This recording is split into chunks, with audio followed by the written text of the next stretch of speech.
Merhaba arkadaşlar tekrardan kanalıma hoş geldiniz. Şimdi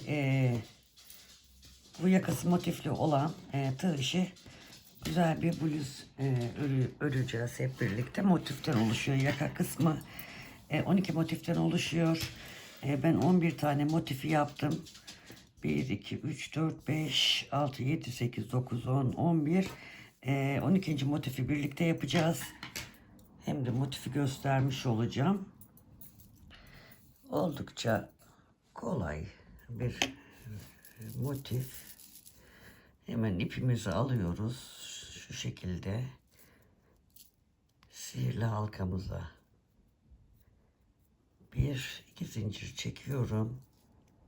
Şuraya bir tane batıyorum. Bunu bir diyorum. 1, 2, 3, 4, 5, 6, 7 ve 8 tane yapıp sihirli halkamın ipini şöyle çekiyorum. Pardon bu arada. Şuradaki gördüğüm şu başa hemen batıyorum. Şu alttan gelen ipi de üzerine alıyorum. Araya sıkıştırıyorum. Sonra 1, 2, 3, 4 tane zincir çekiyorum. Battığım yere bir daha batıyorum. İkili trabzan yapıyorum. Bir zincir çekiyorum. Yanındaki sık iğnenin üzerine batıyorum. Bir trabzan yapıyorum. Bir zincir çekiyorum. Aynı yere bir trabzan daha yapıyorum. Bir zincir çekiyorum. Yanındaki sık iğnenin üzerine batıyorum. Bir trabzan yapıyorum. Bir zincir çekiyorum. Aynı yere bir trabzan daha yapıyorum. Bir zincir çekiyorum. Yine bir zincir. Yani ikili trabzan yapıyorum. Her sık iğnenin üzerine 2 tane trabzan batıyorum. Aralarda hep bir zincir çekiyorum. Evet. 8 sık iğne yaptık. 16 tane de 8 üzerine çift batarak ikili trabzan yaparak bunu da 16 trabzana bu şekilde çıkartmış olduk. Yine şurada bir zincir çekiyorum en son. Şuraya batıyorum. Burada 4 zincir çekmiştik başlangıcında. Şimdi şu ortaya batıyorum.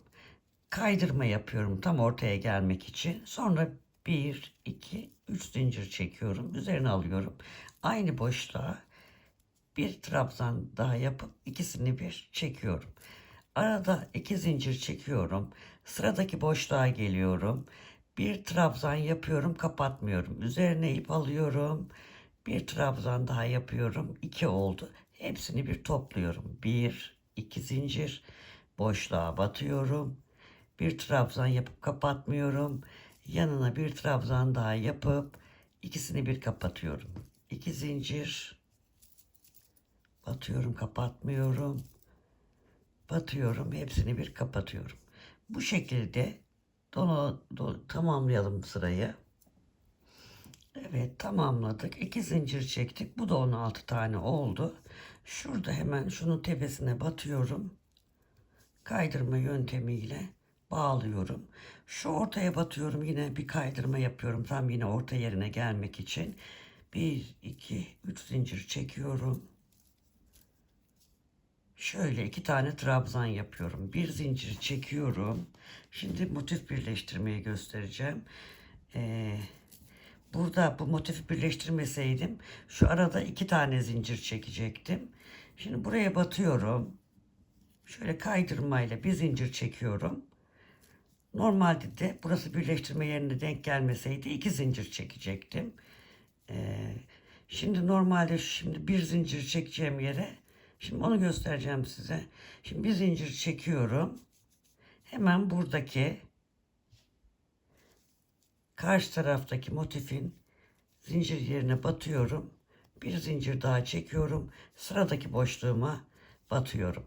Bir zincir çekiyorum. Diğer motifin hemen sıradaki zincirli bölümüne boşluğuna batıyorum. Bir zincir çekiyorum. Ördüğüm motife batıyorum. Bir zincir çekiyorum. Diğer motif birleştirmeyi zaten dantel örenler bilir. Bu şekilde batıyorum. Bir zincir çekiyorum. Bakın burada 3 tane zincirin olduğu boşluğa batıyorum karşı tarafta. Bir zincir çekiyorum ve buraya geliyorum köşemi yapmak için. 2 tane trabzan yapıyorum. Bir zincir çekiyorum.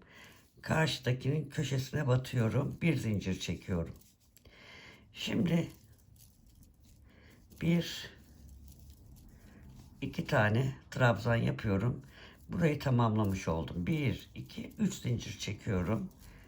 Boşluğa batıyorum. 1, 2, 3 zincir. Bu motifimin de aynı zamanda son sırası. 1, 2, 3. Bakın. Şuradaki iki trabzandan sonra battıktan sonra 1, 2 tane kafes yapıyorum. Yine 1, 2, 3 zincir çekiyorum. Diğer köşeye geliyorum. 1, 2 tane trabzan, bir zincir çekiyorum. Şimdi bunları artık birleştireceğim. İki motifi aynı anda birleştiriyorum. Bunu geri görün diye bu şekilde yaptım. Şimdi karşı motifin köşe yuvasına batıyorum. Şöyle çekiyorum. Bir zincir çekiyorum. Ördüğüm motife yine köşeyi yapmaya devam ediyorum. 2 trabzanımı yaptım. Bir zincir çektim. Karşı motifin zincirli ilk boşluğuna batıyorum. Bir zincir çekiyorum. Sıradaki boşluğumu batıyorum. Bir zincir çekiyorum. Karşı motifteki zincir boşluğuna batıp bir zincir çekiyorum. Buraya bağlıyorum. Bir zincir çekiyorum. Karşı motife batıyorum. Bir zincir çekiyorum. Ördüğüm motife bağlıyorum. Bir zincir çektim. Karşı motife bağlıyorum. Bir zincir çekiyorum. Üzerine alıyorum. 1, 2 köşemin yarısını yaptıktan sonra bir zincir çekiyorum. Şurada köşeme ortasına batıyorum. Bir zincir çekiyorum. Dönüyorum. 2 tane trabzanımı yapıyorum. 1, 2, 3 zincir çekiyorum. Sıradaki boşluğumu batıyorum. 1, 2, 3 zincir çekiyorum. Sıradaki boşluğuma batıyorum. 1, 2, 3 zincir çekiyorum.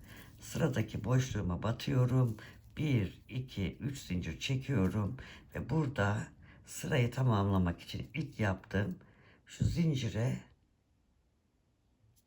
batıyorum. Kaydırma yöntemiyle bağlıyorum. Ve bir zincir çekiyorum. İpimi kesiyorum. İpimizi de saklayacağız. Şuradan tığımızı alalım.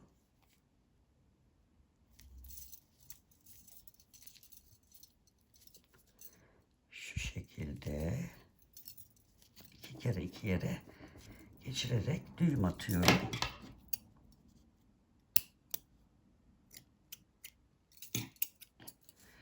Şunlar da bizim sihirli ilmekten artan iplerimiz. Evet.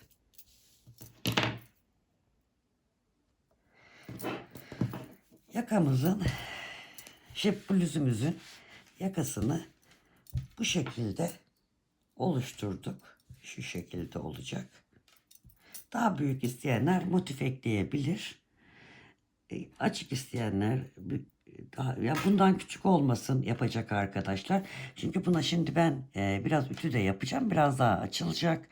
Büyütmek isteyenler motif ekleyebilirler. Ama illa da küçültmek isteyenler de motif eksiltebilirler. Santim olarak şöyle belki isteyen olur. Bir saniye, mezurum nerede? Burada.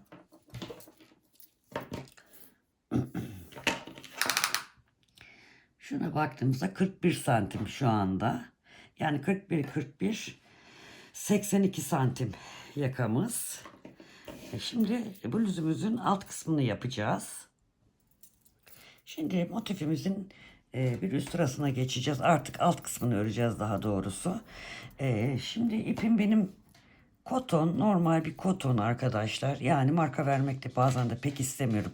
Reklam yapıyoruz. Bize ip göndermiyorlar, bir şey yapmıyorlar. markaların da reklamını yapmak istemiyorum. 3 numara tığla örüyorum ben.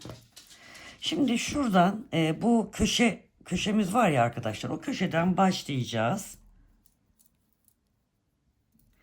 Şöyle bir zincir çekelim, üzerine ipimizi dolayalım, boşluğa batalım. Şimdi ikili trabzan yapmıştık. Bunda artık üçlü trabzan yapalım. Bir trabzan yaptım. 2 tane zincir çektim. Bakın bu köşe yerine battım. Şöyle 2 zincir çektikten sonra aynı yere battım. Pardon, 1, 2, üçlü trabzan yaptım. 2 zincir çektim. Bu V'yi köşeye yaptım arkadaşlar. Şimdi 2 zincir çektim. Üzerine doladım. Sıradaki ilk boşluğa yine 1, 2, 3 seferde çıktım. Trabzanımı yaptım. Buraya tek. 2 zincir.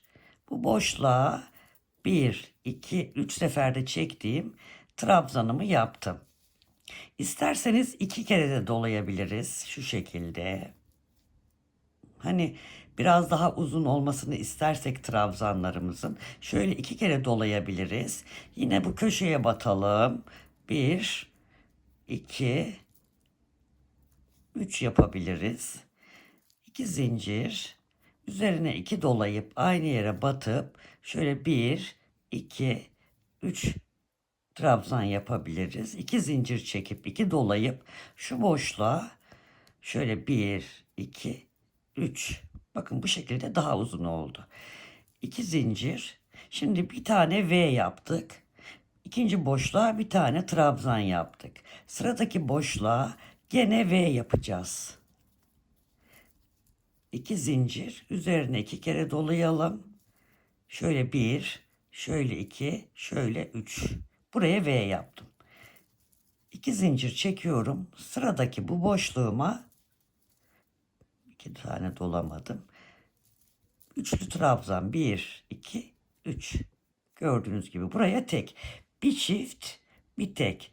Bir çift, bir tek. 2 zincir. 2 kere doluyorum. 1, 2, 3. 2 zincir. 2 kere doluyorum. 1, 2, 3. Şöyle gördüğünüz gibi V yaptık. 2 zincir.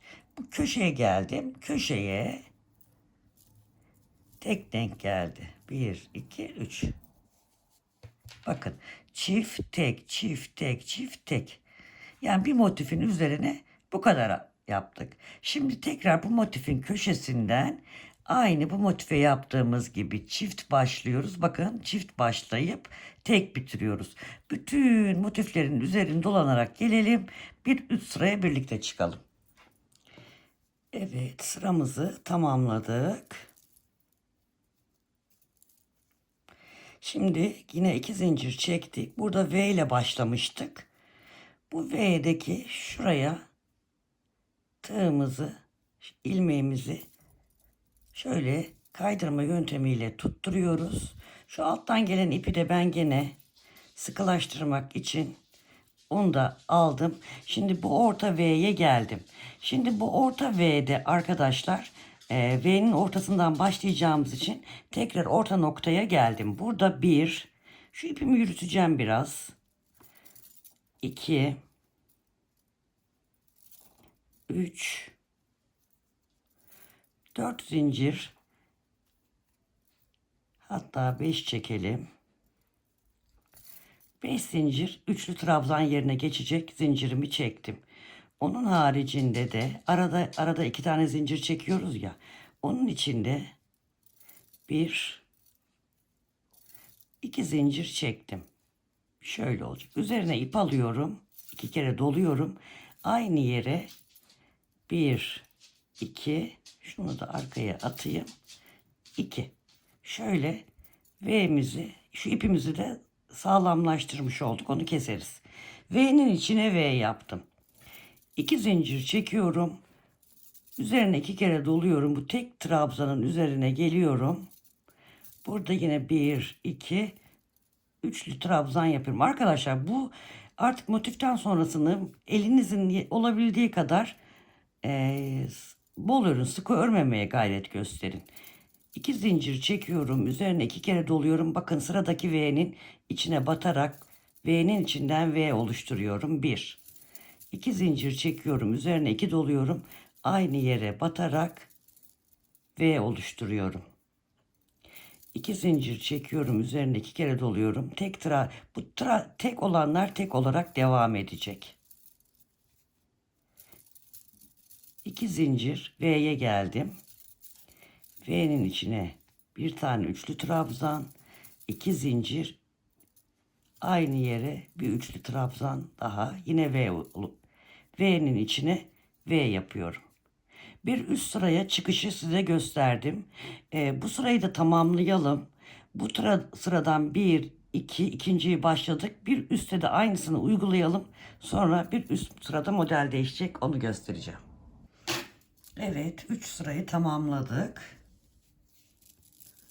Şimdi 2 zincir çektim.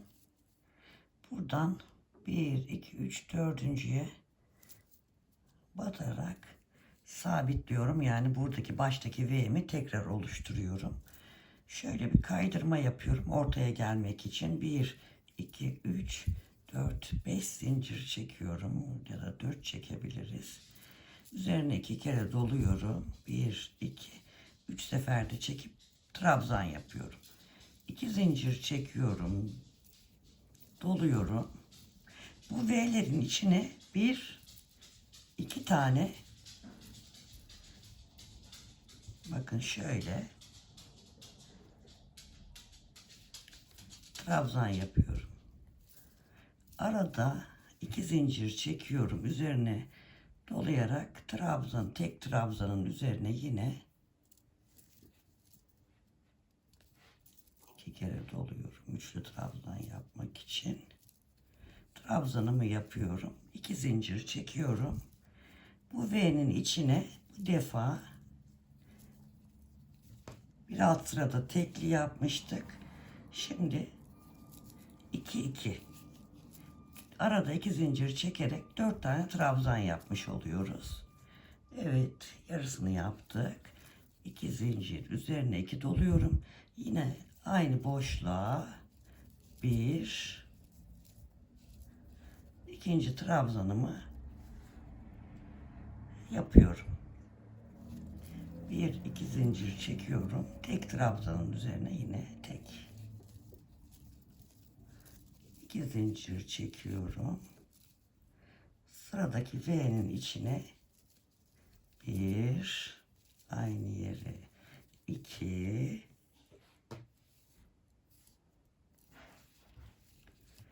arada 2 zincir,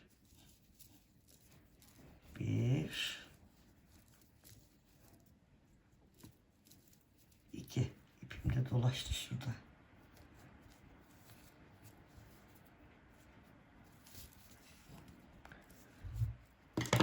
Evet. Şu V'lere bakarsak tekli 1, 2, 3 sıra tekli V yaptık. Şimdi V'nin içine ikişer tane yaptık. Aralarda 2 zincir çekerek üçlü trabzan uygulaması yapıyoruz. Bu sıradan da 4 taneyi tamamlayalım. Devamını tekrar birlikte devam ederiz. Evet arkadaşlar. Tamamladık. 1, 2, 3, 4 sıra yaptık. Şimdi aynı mantıkla devam ediyoruz. Şuradan kaydırarak bu orta V'ye geliyoruz. Yine burada 1, 2, 3, 4, 5 zincir çektim. Üzerine 2 kere doladım. Aynı yere bir trabzan yaptım. Aynı boşluğa bir trabzan daha yaptım. 3 trabzan. 1, 2 zincir çektim. Aynı yere 1, 2, 3 tane trabzana tamamladım. Şimdi yine Bir, iki zincir çekiyorum. Tek trabzanın üzerine trabzan yapıyorum. 2 zincir çekiyorum. Bu V'nin içine artık 3 tane üçlü yapıyorum V'yi. 2 3 2 zincir çekiyorum. Aynı yere 3 tane daha yapıyorum. 1 2 3. Bakın şu şekilde. Bu sıramızı da bu şekilde tamamlayacağız.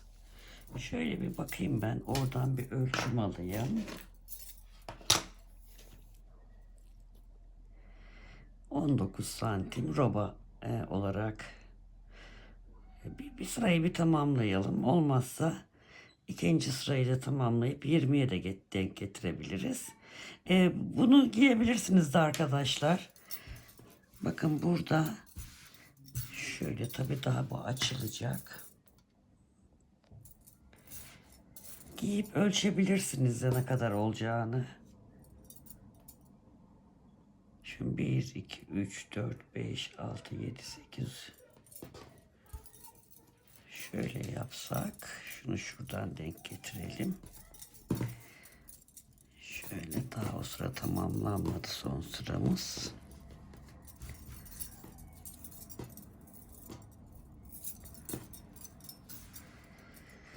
Şöyle bir bakıyorum ben. 2, 3, 4, 5, 10 olmuş. Şöyle yapacağım. Şu kol genişliğine bakalım. Şöyle 19 santim kadar.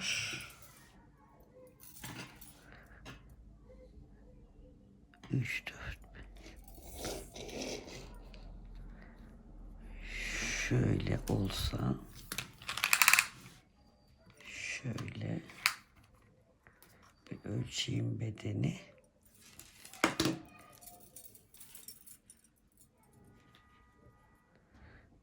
Biraz daha örmemiz gerekiyor. 2 sıra daha bir örelim arkadaşlar. 2 sıramızı bir örelim, ondan sonra devam edelim. Evet arkadaşlar, 2 sırada üçlü yaptık. Şimdi şu robamızı bir ölçelim. 21 santim yeterli diye düşünüyorum. Şimdi dörtlü gruba geçeceğiz. 2 sıra üçlü yaptım.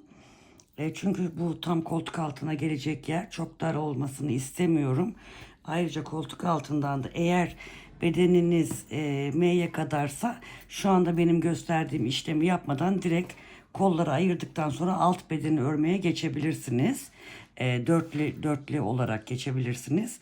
Ama bir tık L beden gibi düşünüyorsanız, şu anda benim yapacağım işlemi yapacağız arkadaşlar. Onu da koltuk altından bir model artıracağız. Şöyle makasımızı alalım. Şurada sırayı tamamlamıştık. Şimdi şunu şuradan bir geçirelim. Koltuk altlarına 9 model bırakacağız. 1, 2, 3, 4, 5, 6, 7, 8, 9 tane model bırakacağız. Şu şekil. Öne ve arkaya da 9 tane model bırakacağız. Şimdi şuradan başlayacağız. Hemen ipimizi alalım.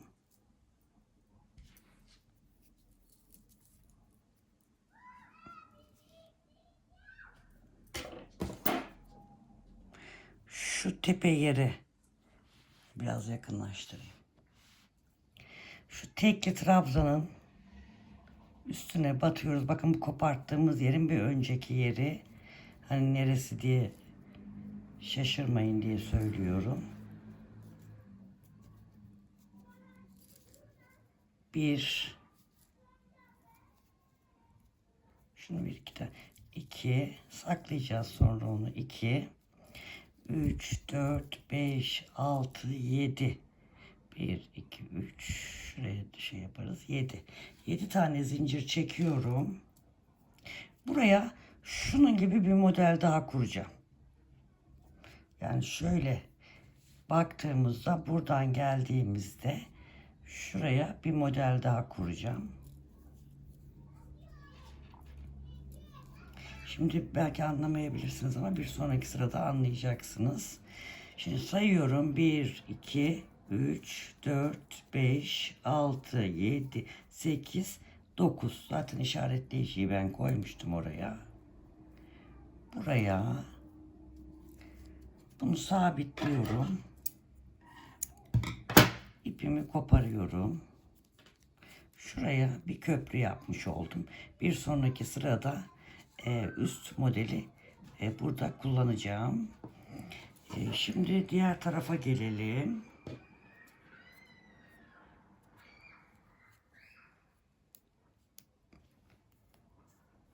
Burada da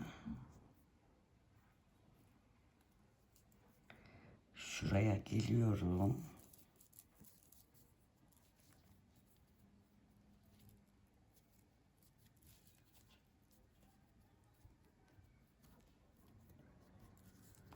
Bir, iki, üç, dört, beş, altı, 7 zincir çekiyorum.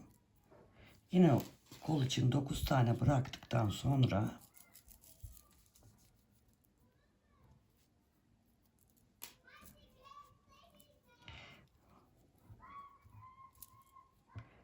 bu 9. yere batıyorum. Buraya sabitliyorum. Artık benim sıra başım burası olacak. 2, 3, 4, 5, 6, 7 zincir çekelim gerdirmesi. Üzerine doluyorum. Şimdi artık modelimi uygulamaya başlıyorum. Artık 3 değil 4 trabzan dolduracağım. 3, 4. Bu araya da artık 1, 2, 3 tane zincir çekelim. 1, 2, 3 ve 4. 4 doldurdum. Aralarda yine 2 zincir. Tek trabzanımız. 2 zincir.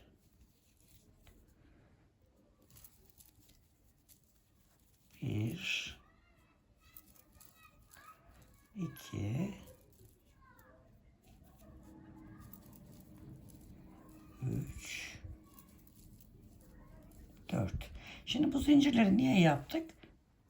Bunların üzerine de model kuracağız şuradan gelirken arkadaşlar. Bir model daha koltuk altına kuralım ki orası gerdirmesin. Şimdi bu sırayı diğer koltuk altına gelene kadar devam edelim. Evet arkadaşlar, bakın geldim o köprü diyorum ben buna. Köprü zincirleri çektiğimiz yere ilkine geldik.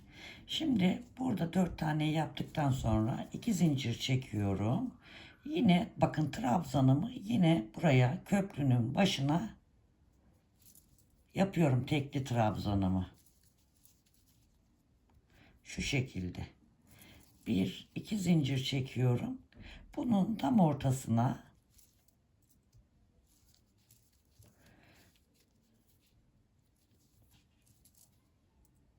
bir, iki, üçüncüye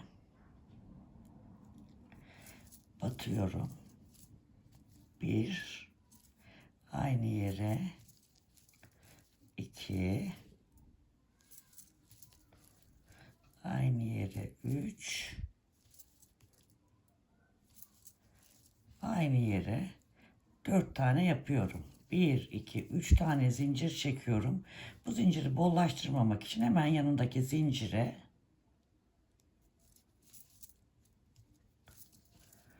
bir,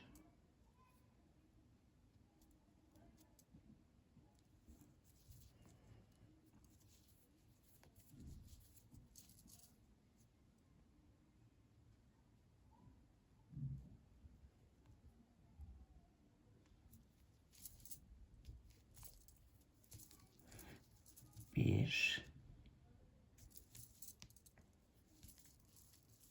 2, 3, 4. Yani burayı da şu V gibi düşündüm. Bakın. Şuraya bir model koymuş oldum. Yine bir iki zincir çekiyorum. Bu defa da köprü yaptığım yerin sonuna şuraya tekli trabzanımı yapıyorum. 2 zincir çekiyorum. Modelimi uygulamaya devam ediyorum. Diğer koltuk altındaki çektiğimiz zincire de aynı işlemi yapacağız. Oraya gelince de isterseniz göstereyim. Şimdi oraya kadar öreyim. Bakın şu şekil oldu. Buraya bir model kurmuş oldum. Göğüs kısmından, koltuk altından dar olmasını çektirmesin diye. Diğer koltuk altına doğru geldik arkadaşlar. 2 zincir çektim. Bakın burada birleştirme yaptım. Tek trabzanın tepesine geldim. Buraya yine trabzan yapıyorum. 1 2 zincir çekiyorum. Şuraya 1 2 üçüncüye batıyorum. 1 2 3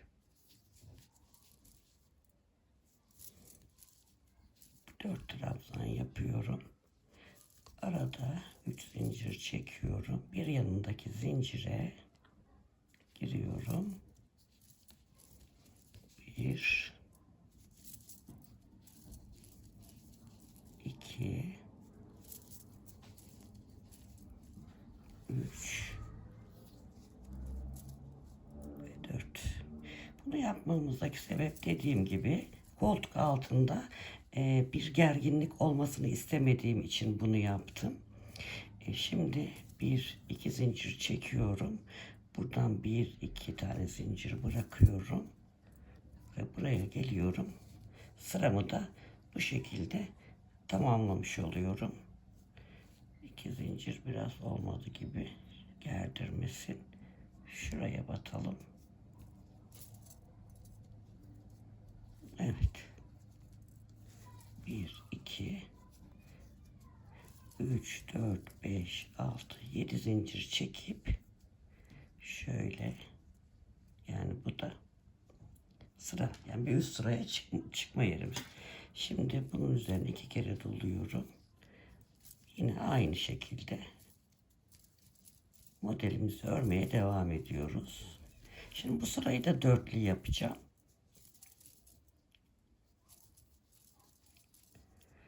Şimdi herkes buraya geldikten sonra giysin. Yani dediğim gibi daha küçük örmek isteyenler o benim yaptığım köprü işlemini yapmayabilirler, daha küçük bedenler. Mesela S beden, X beden, M beden onu yapmayabilirler. Direkt aşağıya bedene geçebilirler. Oradaki şeyi hiç zinciri ipi kopartmadan dönerek aşağı doğru örülebilir. Ama ben dediğim gibi şurayı biraz geniş tutmak istedim. Ben demin çünkü giydim onu kendime. Hoşuma gitmedi, sanki biraz gerdi gibi geldi. Yani büyüğü şey de olur arkadaşlar. Yani illa ben bu modeli kurdum diye sadece L giymeyecek. Bunu M de giyebilir, S de giyebilir. Daha salaş olur. Daha da salaş olabilir. Aslında ben bunu giydim mesela kendim demin. Keşke şuradaki şeyleri daha fazla çabuk artırma yapsaydım diye düşündüm. Mesela burada 1, 2, 3 sıra ikili geçmişiz, yani şunu geçmişiz. Buraya 2 tane ikili geçebilirdim. Mesela ikiliyi 4 sıra geçtim. Onu 3 geçebilirdim gibi. Yani onlar tamamen ayarlanabilir ama şu anda güzel gidiyor. Bu şekilde bedenimizi örmeye devam edelim. Ben 4 olarak da devam edebilirim. 2 sıra 4 örüp 5'e de geçebilirim, yani şu trabzan sayılarını. Ben zaten bunu bitirdiğimde size tekrar göstereceğim. Kendi bedenime giye giye yapıyorum. Bittiğinde Artırma yaptıysam eğer size söyleyeceğim. Evet arkadaşlar, ben şöyle göstereyim. Bedeni bitirdim. Hatta kolun birini de bitirdim.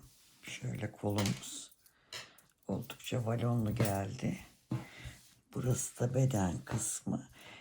Şimdi ne kadar yaptık hemen onu söyleyelim. Şimdi şuradan bakarsak 1, 2, 3 tane şu ikili sıradan yaptık. Sonra ikiliden 1, 2, 3, 4 tane de ikili olarak yaptım. 1, 2, 3, 3 tane üçlü olarak, pardon, 2 tane üçlü yaptım. Sonra 1, 2, 3, 4, 5, 6, 7, 8, 9, 10, 11, 12, 13, 14 tane dörtlü yaptım. Son 3 sırayı da beşli yaptım. Kol içinde şurada zaten bedenle birlikte geldi. 2 tane üçlü. 2 tane de üçlüden sonra dörtlüye geçtikten sonra kolu hiç beşliye çıkartmadan tamamen dörtlüyle bitirdim. Şöyle ölçü vereyim hemen.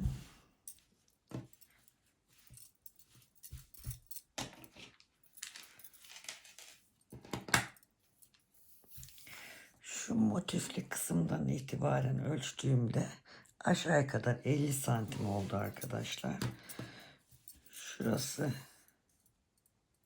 30 santim. Zaten roba 20 santimde ölçmüştük birlikte. Kolda ne kadar örmüşüm? Kolu da koltuk altından itibaren 35 santim. Şimdi diğer kolu hemen başlayalım birlikte. Kol altından biliyorsunuz bedende artırma yapmıştık. Şöyle biraz yakınlaştırayım. Orayı göstereyim size. Şurası bizim kolu öreceğimiz alan. Aynı zaten. Aynı modeli uyguluyoruz. Sadece şurada kol altından artırma yaptım. Belki orayı tereddüt edersiniz diye gösteriyorum. Bakın burada şu artırma yaptığımız yer, şuradan zincir çekmiştik. Onun üzerine bunu uygulamıştık. Şurada bir çubuğumuz var. Hemen şuradan batalım. Deliği fazla delik yapmamak için. Şöyle şunu da şuradan hemen şöyle bir düğüm atabiliriz. Sonra ben zaten diğer yerlerdeki ipleri sakladım. Siz de saklayabilirsiniz. Şimdi burası bizim başlangıç yerimiz olacak. Ne yapıyorduk başlangıç yerinde? 7 zincir çekiyorduk. 1, 2, 3, 4, 5, 6, 7. Üzerine 2 kere doluyorum. Yani şöyle. Hem trabzan hem ara zinciri burada olmuş oluyor. Şimdi şuraya hemen 2 yere batmıştık dörtlü dörtlü, hatırlarsanız. İlk battığımız yere burada da batalım.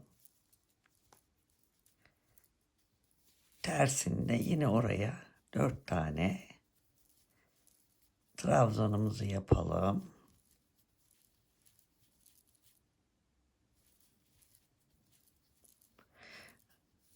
Arada 2 zincirimizi, pardon 3 zincirimizi çekelim.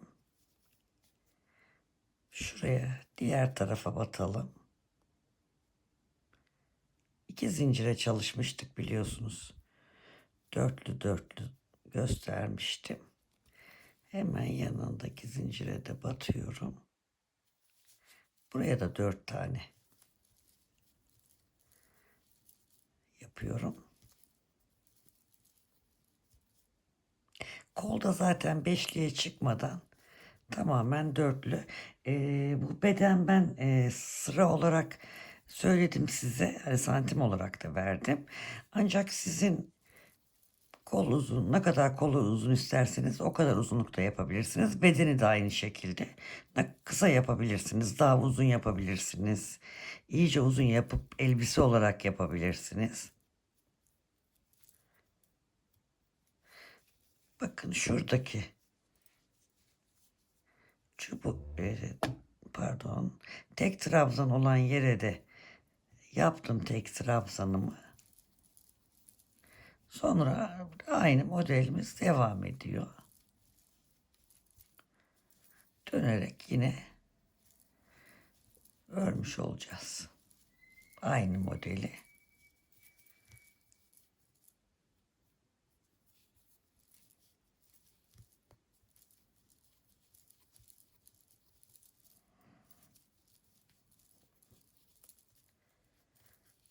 Bu arada kanalıma abone değilseniz lütfen abone olmayı unutmayın.